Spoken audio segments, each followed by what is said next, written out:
Let's get right into it. We're talking about the Jets and the Giants. Both have 7-4 records this year. Mike White replacing Zach Wilson last game against the Bears. 315 yards, 3 touchdowns, no interceptions. That was the big highlight there. No interceptions.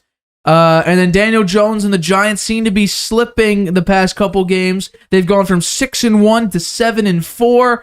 So I'm going to ask you, the Jets or the Giants, both 7-4 teams. Jets right now are the 6 seed. Giants are the 7 seed. Which team is most likely to slip out of playoff contention? Giants. Why do you think that?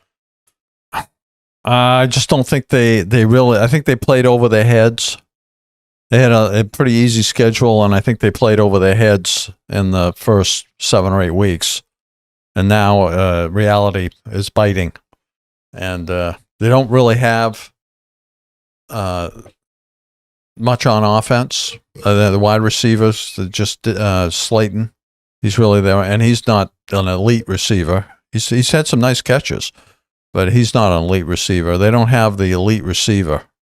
Odell Beckham Jr. I don't think they're going to bring him back. He's too much of a distraction. And Daniel Jones is kind of reverting to his old self a little bit. His passing has not been, his accuracy's been an issue. He hasn't been making the critical play. And Barkley hasn't been able to run the ball. That's probably the biggest reason, right? The running game has been shut down pretty much. And I think the teams are playing a Belichick on them. They're taking away your best option, which is Barkley, and they're making Jones beat him, and he can't do it. The defense has played over their heads. I think they have a good defensive coordinator. He's done a very nice job. I think the coaching staff's done a great job in the Giants. They've taken talent that was average, maybe a little above average, and they made them into quite a good team there for a while. But they weren't playing the elite talent, elite teams, and against the tougher teams, and even Detroit, they got beat by Detroit. And I think the Commanders will beat them this weekend. Yeah. On the other hand, I think the Jets, maybe they've found new life with Mike White. Although, again, we talked about this, a very small sample size. His first start was great before, and now this start coming in was great, but otherwise he'd been spotty big time in the few other games he played in. So it's a small sample size. We'll have to see whether he can keep it going here against the. Who are they playing this weekend? The Jets? The Jets are playing the Minnesota Vikings. Yeah. Well, I think the Vikings are going to win that game, too. So I think the Giants and Jets will still have the same record after this week, but I think the Jets have the better chance of making the playoffs than the Giants do. I'm going to agree with you, and I'm taking a look here because I've said it since since week 1 when Saquon won them that Titans game. Can they be good when they without the running game? They've only won one game where they've rushed for under 100 yards, and they've only lost one game where they've rushed over 100 yards. So there's a little bit of continuity here. When you rush below 100 yards, you are 1-4. When you rush for over 100 yards, you are, let's say, 6-1. So that's where all your wins are coming from, is really when you run the ball consistently. And a couple of those wins, three out of those 7 wins that they have, they've rushed for over 200 yards.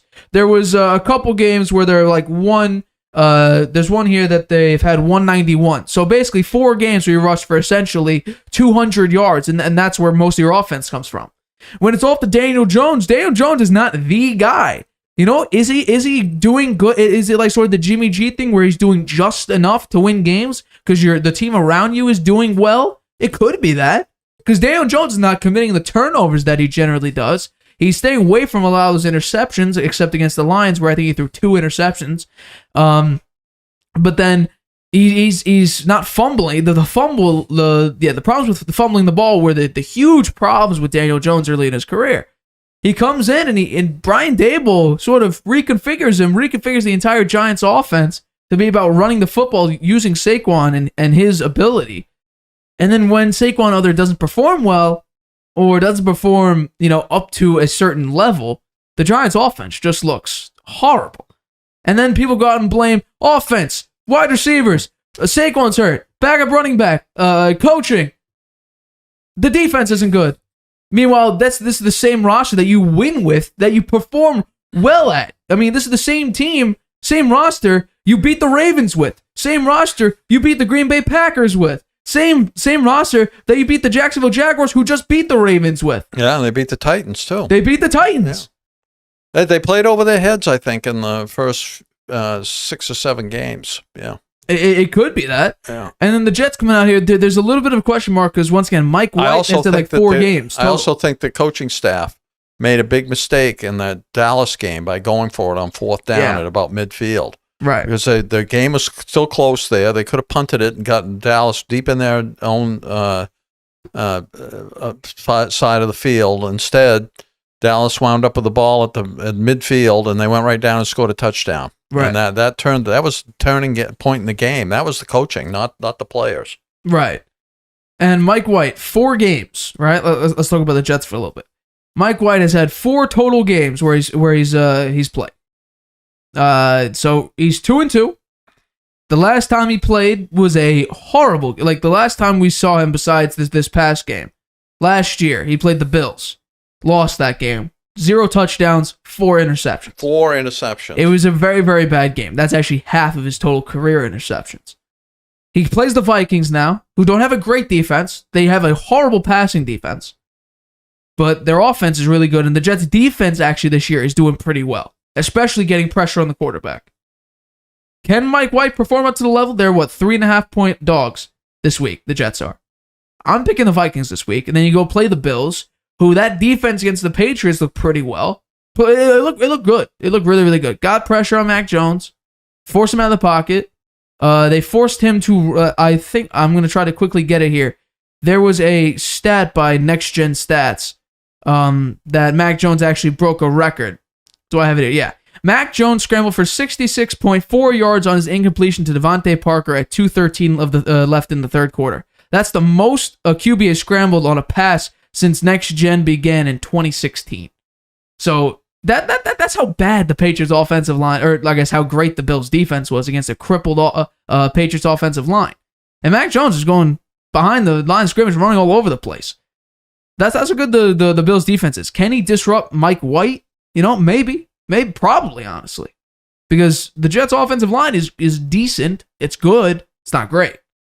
So, and then you go play Detroit. You should win that game. Then after the Detroit game, you go out and play the Jaguars, the Seahawks, and the Dolphins. So you have a very winnable schedule here compared to the Giants, who go out and play the Commanders twice, the Eagles twice. At home? The Jets, no, they play at Dolphins. I don't think they'll win that game. It's going to be an interesting game. But then the Giants have to deal with a schedule of 2 games at Washington. Probably the Dolphins will be playing for something in that last game. Right. They're probably making the playoffs now, but they might be playing for they want a different spot than a better spot, playing the weaker team. Right. If they win the game. So I don't see the Jets winning that last game of the season.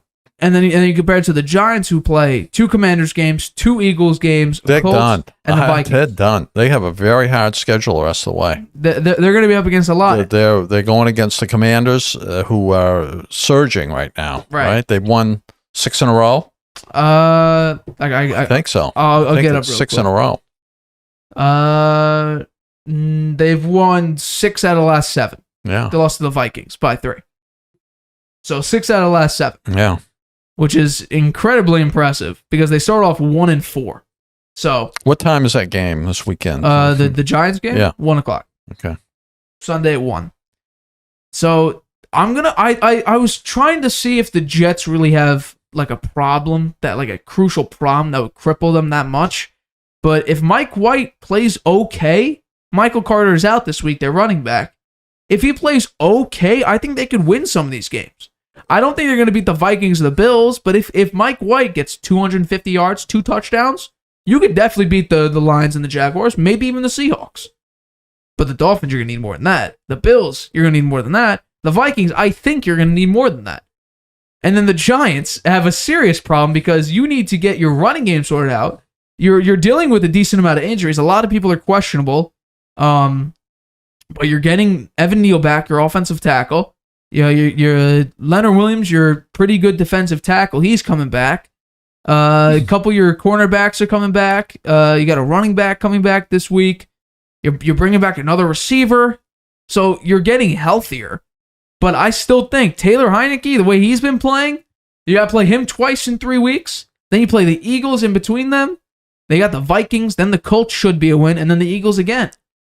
The Giants, they ain't going to make the playoffs. I could see them winning only one more game. Yeah. They could go 8-9. And this would be just a tragedy if they go 8-9 after starting 6-1. Yeah, well, it's a very New York football thing to do, though. Yeah, the Bills are the outlier, but between the Jets and the Giants and even the Knicks, I would say combined New York sports, it's a very New York sports thing to do. Have so much hype and then just completely underwhelm everything. Yeah. So break the fans' hearts. Yeah, that's what they go. That was the Knicks a couple years ago in the playoffs. Yeah. You make the playoffs, yay, and then you just get destroyed by the Hawks. So I'm going to agree with you. The Giants are most likely to miss the playoffs. Yeah.